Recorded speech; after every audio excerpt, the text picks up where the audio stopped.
Este podcast tem o patrocínio da Universidade Fevale. Esse assunto tem a ver com tecnologia, mas não necessariamente é sobre o mundo digital. Tem a ver também com o universo de coisas que a gente é ensinado a deixar para trás quando, entre aspas, vira gente grande, que é a criatividade. O bom e velho dar asas à imaginação. Por mais clichê que possa parecer, trabalhar com aquilo que a gente gosta pode ser um jeito de trabalhar bem diferente do que a gente está acostumado. E também uma maneira de rentabilizar aquilo que a gente gosta em algo que a gente é bom e que é regulamentado como um trabalho, claro. Se eu precisasse resumir em uma frase o que é economia criativa, que é o tema desse episódio, essa frase seria assim. Vamos dizer assim, se fosse uma frase complicada, eu diria que a economia criativa é a geração de riqueza dos produtos culturais e dos serviços criativos prestados. Mas se fosse uma frase mais simples? Economia criativa é conseguir fazer dinheiro com tudo aquilo que nos diverte e nos melhora como ser humano. A dúvida sobre o que é o quê neste episódio vai mais ou menos por aí. A grande dúvida é qual é a diferença entre indústria criativa e economia criativa. Então, já para deixar cada coisa em seu lugar... De uma forma mais simples, vamos lá. A indústria criativa seria quem faz os produtos culturais e exerce os serviços, a prestação de serviços criativos. Por exemplo, um músico, um arranjador, uma escritora, uma publicitária, um designer. Na economia criativa, a gente tem um conceito um pouco mais global. Ele se amplia mais, por quê? Porque a economia não é só a produção, é a geração de riqueza com aquele setor da indústria, do fazer. Ou seja, quando eu falo em economia criativa e eu menciono o setor da música, eu estou falando também das lojas que vendem instrumentos. Eu estou falando também das escolas de música. Eu não estou falando só do núcleo criativo que produz música, que arranja música, que faz show. Então eu amplio a cadeia. Então a diferença entre indústria e economia criativa, quando a gente usa, ela é da grandeza, né? O núcleo de produção e a geração de riqueza.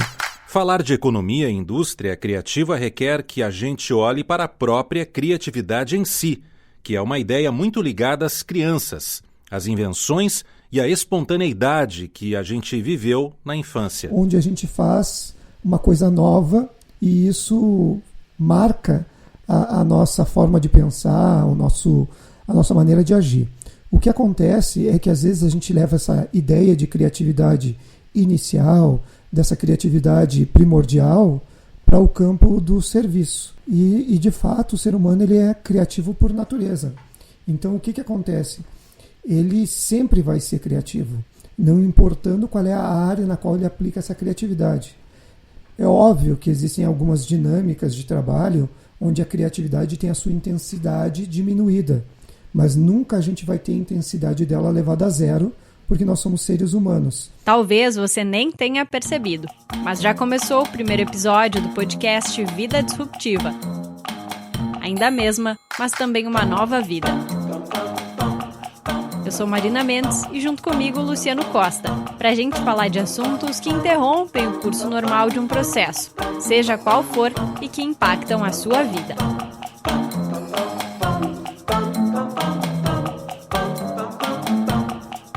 Bom, desde a década de 90 começa a surgir o fenômeno da indústria criativa. Mas quando eu digo fenômeno, ele começa a surgir... Quem está falando com a gente é o professor e pesquisador Cristiano Max Pereira Pinheiro, que é coordenador do mestrado em Indústria Criativa da Universidade Fevale. Mas quando eu digo fenômeno, ele começa a surgir como uma consolidação, uma ideia que a gente tem sobre esse campo, porque a indústria criativa ela já existe organicamente desde sempre. Alguns países vão ter, por exemplo, o cinema, como em Hollywood, né? A moda na Itália, mesmo antes da década de 90, já como expoentes da sua indústria criativa. O que aconteceu foi que os governos viram na indústria criativa um potencial de potencializar, com perdão da redundância, outros setores talvez não tão criativos assim. Esses outros setores já tinham alguma relação com inovação, mas com dinâmicas diferentes. Quando eu digo dinâmicas, são tanto dinâmicas de produção quanto dinâmicas de relação de pessoas. Então a gente vê um expoente muito grande na tecnologia liderando isso nos anos 90 e a própria comunicação com as mídias liderando isso nos anos 90, esse primeiro bolsão de retomada da indústria criativa frente ao auxílio a outros setores. Por quê? Tu pega o caso das empresas de tecnologia que começam a partir de grandes empresas como Microsoft, Google, Apple, a demonstrar dinâmicas de relação com as pessoas para a produção de maior criatividade e inovação. E isso interessa a todas as empresas, mesmo aquelas que não compõem os núcleos de indústria criativa, porque a partir dali elas vão conseguir, talvez, implementar novas dinâmicas nos seus setores. Essa é uma forma, mas outra forma é a relação direta com os setores. O design, por exemplo, passa a ser um vetor importantíssimo, assim como a publicidade, para grandes empresas hoje conseguirem penetração de mercado, aumento de suas vendas, mas levando da indústria criativa não só o serviço do design, da publicidade ou de outros, mas também a consciência, né, gestora, a consciência política, a consciência humana que a indústria criativa tem desde o seu núcleo da cultura. Ou seja, e cada vez mais a tendência é trabalhar em conjunto. Trabalhando em conjunto e com escolhas não tão óbvias assim, chegamos à primeira história deste podcast. E quem vai contá-la pra gente é a Pietra. Eu trabalhei 11 anos como estilista de calçado, sempre fui do calçado, sempre da empresa calçadista, mas eu sempre amei acessórios, sempre tive essa paixão muito forte. E desde muito novinha, desde criancinha, eu já tinha esse espírito empreendedora. Eu nem digo empreendedora, porque eu não era boa de venda, eu era boa de criar coisa e minhas amigas quererem. Então, desde pequenininha eu já fazia coisa de miçanga, já vendia no colégio, quando eu era mais adolescente, era como eu ganhava um dinheirinho. Então, foi uma coisa muito minha sempre, essa coisa de criar e ver as pessoas usando aquilo, né? Então, chegou um momento da minha vida que, depois de 11 anos no calçado, eu vi que eu queria fazer uma coisa diferente. Eu queria expor mais quem era a Pietra, quem é a essência da Pietra. Eu sou uma pessoa muito colorida, tenho uma coisa muito divertida no estilo, no jeito de ser. E eu queria muito expor isso, né? Fazer mais pessoas brincarem mais, se divertirem mais e usarem coisas mais coloridas, mais divertidas. Foi daí que surgiu a ideia de criar uma marca de acessórios. Só isso até ali. Não que seja pouco, claro. Começou assim, é uma marca de acessórios, né? A gente começa com uma ideia. Então eu comecei a pensar qual era o problema que eu via dentro do mercado do acessório. Primeiro que o nome já diz, acessório, né? Então ele acabava sendo muito secundário, muito deixado de lado. Segunda coisa que ela percebeu. Que era muito normal tu comprar um acessório que era mais diferente para usar um dia e acabava deixando jogado na gaveta porque tu usou pra uma festa e foi só isso. E a terceira coisa que ela percebeu foi que muita gente acabava não comprando coisas muito diferentes porque sabia que só ia usar uma vez e acabava não apostando em um acessório diferente. E aí, como solucionar esse problema? Como fazer com que as pessoas apostassem mais nos acessórios diferentes, brincassem mais, mas sem que eles fossem descartados logo ali adiante? Foi daí que surgiu a Kit, que é uma marca de acessórios modulares, que a pessoa pode comprar um brinco colorido diferente, mas ela vai mudando e usando de várias formas diferentes, né? Então ela pode usar desde bem básico até bem colorido. Na prática, você entra no site ou no Instagram, escolhe um kit de peças, digamos assim, que vêm acompanhadas de um tipo de suporte, ou para colar ou para brinco. E aí monta de acordo com o que está a fim de usar naquele momento. Inteligente, sustentável e até econômico, mas acima de tudo, criativo. E para sair ainda mais do previsível, a Pietra vem com uma informação fundamental para entender esse processo de negócio dela, que é a origem do seu contato com o termo modularidade. Então, a maioria das pessoas pensa que eu sou da moda, só que eu sou da engenharia de produção. E na engenharia de produção se fala muito na modularidade, mas dentro de processos, né? Então, na hora de ter um processo de fábrica, ter um processo modular. Então, eu escutava muito isso da modularidade. E daí eu comecei a pensar, como é que eu poderia juntar essas duas coisas, né? É daí que entra a indústria criativa, né? Que é tu conseguir juntar as coisas diferentes e criar uma coisa única. Uma coisa que não existe, na verdade não existe nenhuma marca modular, né? Até existem algumas marcas que também trabalham com essa coisa de mudar e de mexer. Mas modular, assim como a Kit, é só a Kit, né? Então foi muito essa inovação, né? Essa criatividade de tu juntar o lado de engenheiro de produção com o lado criativo, com o pensamento sustentável, né? Também em pensar em aumentar o ciclo de vida do produto. Ok, modularidade. O gancho que a gente precisava para começar a contar a segunda história deste episódio. Há 5 ou 6 anos ele não sabe bem ao certo. O Fernando Arriente, junto com o Coletivo Baio, realiza projetos no seguinte formato. Que basicamente é conectar profissionais para a execução de algum projeto. E esse projeto ele pode ser um projeto que ele é um projeto que tem início, meio e fim, ou um projeto constante de trabalho, né, de estar constantemente atendendo o cliente. Para situar você que está ouvindo, ele está falando do mercado da comunicação, mais específico ao que a gente costuma chamar de publicidade.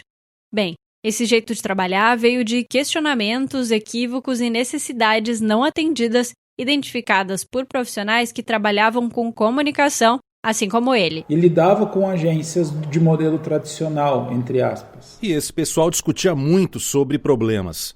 Talvez o principal que eles observavam naquele momento era a alta rotatividade de profissionais. Então, entrava uma pessoa hoje e daqui a 2 meses saía essa pessoa, ela era substituída por outra. Então e isso tudo acabava, depois de um certo tempo, tu tendo que sempre retomar o projeto, reexplicar o projeto, retomar o projeto, reexplicar o projeto para as pessoas que ficavam rodando nessa equipe que nos atendia. E aí, quando a gente se conversava, esse grupo de amigos aí que abriu esse coletivo, a gente sempre se questionou... E se a gente executasse os projetos com profissionais mais sêniores? Onde a rotatividade é menor, né, onde a possibilidade de encontrar a pessoa específica para aquele tipo de entrega é bem melhor, bem mais fácil.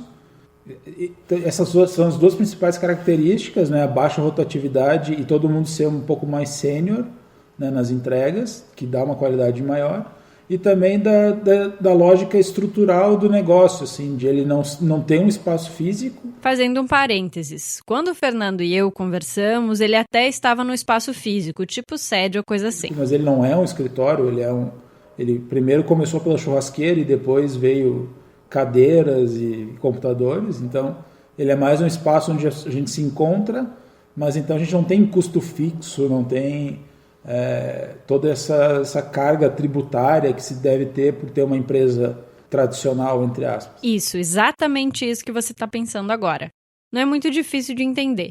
Sem precisar manter uma estrutura física, tipo uma sede ou coisa assim, sem ter funcionários trabalhando das 8 às 18 ou ainda ter ali um profissional especializado em alguma coisa que vai ter as suas habilidades utilizadas em apenas uma ou outra conta, se reduz muito o dinheiro das despesas. E já deu para entender onde eu quero chegar. O cliente, no fim das contas, vai pagar por um preço mais justo porque ele vai estar pagando só aquelas habilidades que ele precisa naquele momento, para aquele projeto em específico. Então, a gente montou esse escopo de time, de projeto, justamente por conectar pessoas que são, né, sêniores nas suas funções, ao mesmo tempo uma entrega mais relevante para o cliente com um custo menor. Né, e baixa rotatividade. Então foi aí que a gente encontrou o segmento, né, de construção do coletivo. Pode até parecer um pouco óbvio, mas não é. E se fosse, os profissionais dessa área já estariam trabalhando assim há muito tempo. Difícil, às vezes, até de explicar para quem, para alguma marca que já trabalha com agência ou para alguma empresa que já trabalha com algum tipo de processo de comunicação. É difícil de explicar o que é o coletivo, é difícil de chegar lá e tu sempre acaba falando, o coletivo é como se fosse uma agência, mas não é uma agência. Olha ele aí de novo, o famoso gancho. A inovação da Akit, a marca da Pietra, também não foi uma coisa tão óbvia assim de cara. No começo da Akit, essa coisa do mercado que a gente falou, não foi fácil, porque as pessoas perguntavam, como assim uma marca de acessórios modulares? Não existe isso, como é que é uma marca de acessórios modulares? E como eu não tinha nenhum padrão, nenhuma outra marca que trabalhava com isso, eu tive que criar tudo isso na Akit. Como eu vou mostrar para minha cliente que tu monta e desmonta, tu cria o teu produto? Como é que a cliente vai entender isso? Então, a Akit agora fez 2 anos.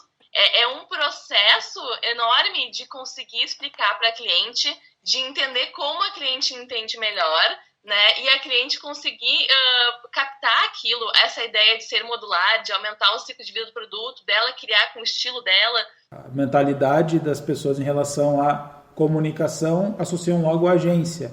E não é um problema isso é o mercado.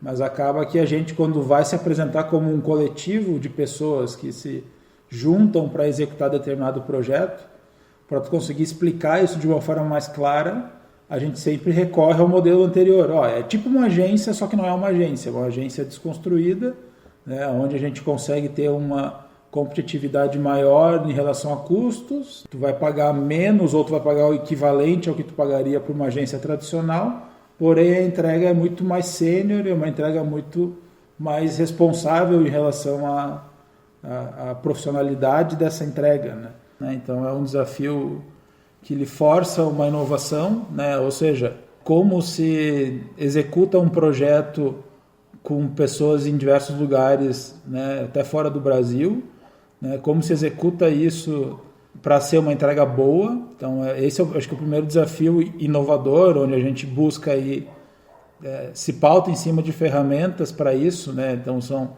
aplicações, são métodos de trabalho que ajudam a gente a executar o projeto. Desde mapas mentais, aplicativos para acompanhar as tarefas sendo realizadas, até videochamadas por Skype, Meet e tantas outras ferramentas, que talvez só agora nós temos visto entrar com mais frequência no nosso cotidiano, e muito em função da pandemia. Então, fazendo um comparativo, antes todo mundo sentava numa sala, numa agência para fazer um brainstorm, por exemplo, de alguma ideia, né? E agora a gente consegue construir esse mesmo brainstorm via call e ao mesmo tempo via todo mundo mexendo no mesmo arquivo em uma plataforma que todo mundo mexe ao mesmo tempo, né? Por exemplo, tipo um dashboard onde todo mundo consegue desenhar ao mesmo tempo, eu aqui no Rio Grande do Sul, alguém em São Paulo, alguém no Rio de Janeiro. Então eles transformam esse ambiente de agência tradicional por um modelo descentralizado. Eu acredito que o modelo esse de coletivo, ele é bem legal porque as pessoas, na questão de inovação, que as pessoas que estão trabalhando no coletivo, elas trabalham em diversos projetos que não só o que está acontecendo aqui dentro do coletivo. Então eu acredito que essa troca das pessoas que fazem um coletivo, que circulam por vários projetos, eu acho que isso é a forma mais inovadora. E muitas vezes a gente consegue trazer a confiança do cliente justamente por não ser um investimento tão alto quanto uma agência, porque a agência tem uma estrutura física para tocar, ela tem toda uma outra metodologia de negócio, né, onde esse empresário consegue arriscar com a gente. E nisso, felizmente, quando a gente vem para esse método de o empresário arriscar com um coletivo, com essa nova forma de trabalhar, ele enxerga que ele consegue ter muito mais resultado, um parceiro mais estratégico, de fato, de verdade, do que as agências que ele já trabalhou.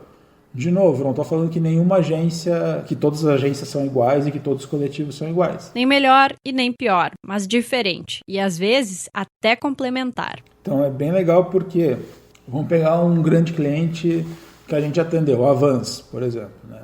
A Vans, ela tem a sua agência tradicional, entre aspas, trabalhando, né? E ao mesmo tempo ela tinha um projeto específico para ser executado, que ao invés de trabalhar com a agência, ela contratou esse pequeno coletivo para executar aquela ação específica. Então é legal porque a gente começa a trabalhar em conjunto com as agências tradicionais, e as grandes empresas começam a fazer testes, né, bom, vamos executar um projeto aqui para ver como é que funciona, vamos executar um projeto ali para ver como é que funciona.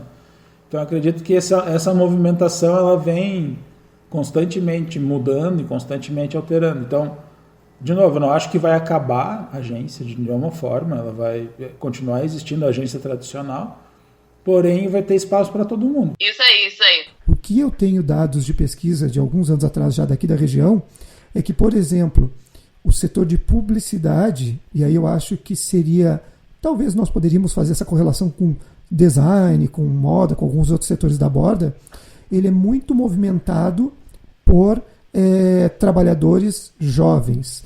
O turnover, né, a saída de trabalhadores da publicidade é muito forte quando eles completam um ciclo de 10, 12, 15 anos.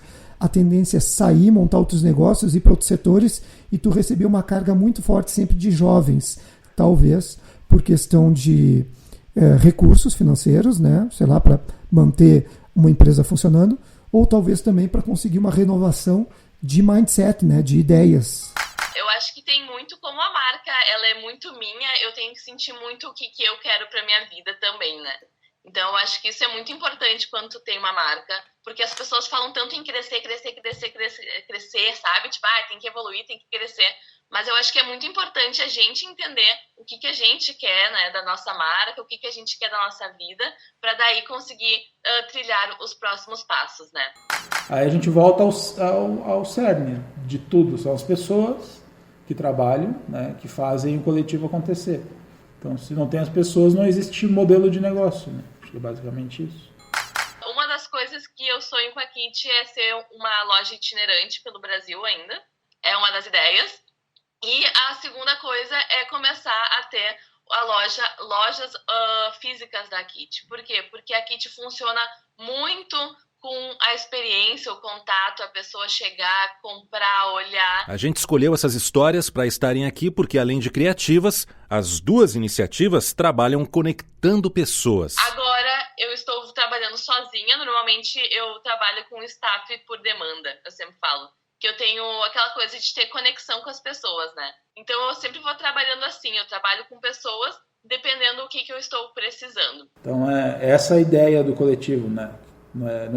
Não é só o fortalecimento dessa comunidade que existe aqui, mas é conectar pessoas que vão entregar aquilo que é o combinado, né? Ou a necessidade do cliente.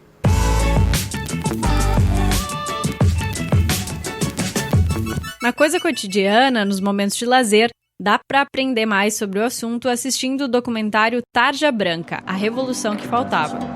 25 anos fiquei carimbando cheque devolvido de uma pessoa que eu não conhecia num banco. Até que um dia eu descobri que podia sair do banco. Esse é um documentário brasileiro produzido pela Maria Farinha Filmes, que, aliás, é um ótimo exemplo do segmento de criatividade. Eu não conhecia, já anotei aqui para olhar. O filme fala que brincar é urgente e que as brincadeiras infantis fazem parte da nossa formação social, intelectual e afetiva, da infância para a vida inteira. Pula a corda, se lembra daquela pular a corda? Pescava, nadava. Tem um documentário que ele ficava no Netflix, eu não sei se ainda tá, que se chama Capital C, que conta a história de 3 empreendedores criativos. Um designer gráfico, um designer de produto e um desenvolvedor de games.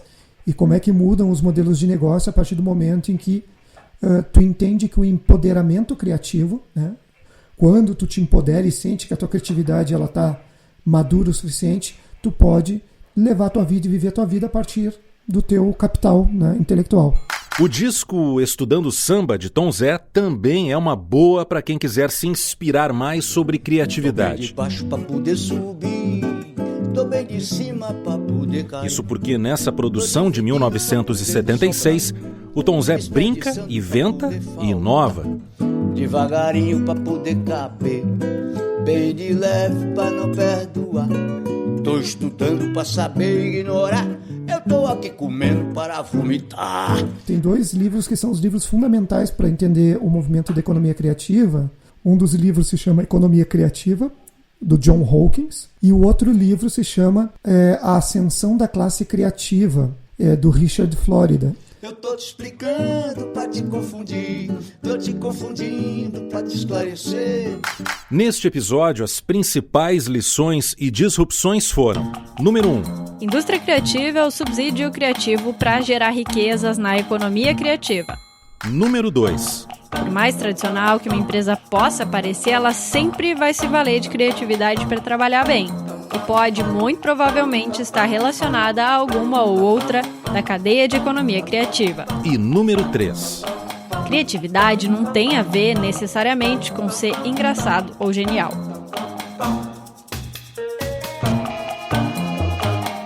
Esse foi o primeiro episódio do podcast Vida Disruptiva. Ainda a mesma, mas uma nova vida. Você pode ouvir a gente no Spotify, Deezer, Castbox, Apple Podcasts, Google Podcasts ou qualquer que seja o seu player favorito de podcasts. E esse episódio foi gravado totalmente à distância. Bom, já tá gravando aqui, vou deixar aqui em cima. Vou gravar o arquivo aqui e depois eu vou te disponibilizar. Com segurança e com criatividade, claro. Certinho, muito obrigada, eu que agradeço. Eu sou Marina Mendes e produzi, roteirizei e editei esse episódio. Esteve comigo Luciano Costa. Até semana que vem. Tchau! Este podcast tem o patrocínio da Universidade Fevale.